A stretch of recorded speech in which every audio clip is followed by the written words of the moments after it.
Breaking news చూస్తున్నాం. రానున్న 3 రోజుల పాటు తెలంగాణలోని కొన్ని జిల్లాల్లో మోస్తరు నుంచి భారీ వర్షాలు కురిసే అవకాశం ఉన్నట్లు హైదరాబాద్ వాతావరణ కేంద్రం వెల్లడించింది. ఆసిఫాబాద్, మంచిర్యాల, జగిత్యాల, పెద్దపల్లి, జయశంకర్, భూపాలపల్లి జిల్లాల్లో భారీ వర్షాలు కురిసే అవకాశం ఉందని ప్రకటించింది. ఆయా జిల్లాల్లో వాతావరణ శాఖ ఎల్లో హెచ్చరికలు జారీ చేస్తుంది. ఒడిశా, ఛత్తీస్గఢ్ పరిసర ప్రాంతాల్లో కొనసాగుతున్న అల్పపీడనం సోమవారం బలహీనపడి తూర్పు మధ్యప్రదేశ్ పరిసర ఛత్తీస్గఢ్ ప్రాంతంలో కేంద్రీకృతమైందని తెలిపారు. దీని అనుబంధ ఆవర్తనం సగటు సముద్ర మట్టానికి 7.6 కిలోమీటర్ల ఎత్తు వరకు విస్తరించిందని చెప్పింది వాతావరణ శాఖ.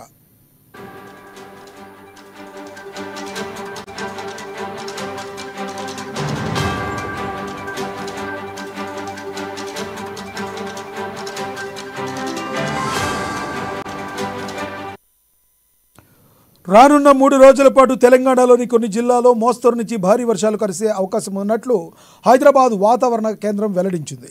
ఆసిఫాబాద్, మంచిర్యాల, జగిత్యాల, పెద్దపల్లి, జయశంకర్, భూపాలపల్లి జిల్లాల్లో భారీ వర్షాలు కురిసే అవకాశం ఉందని ప్రకటించింది. ఆయా జిల్లాల్లో వాతావరణ శాఖ ఎల్లో హెచ్చరికలు జారీ చేస్తుంది.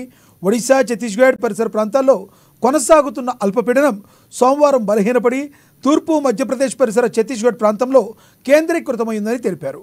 దీని అనుబంధ ఆవర్తనం సగటు సముద్ర మట్టానికి 7.6 కిలోమీటర్ల ఎత్తు వరకు విస్తరించి ఉందని వాతావరణ శాఖ చెప్పింది.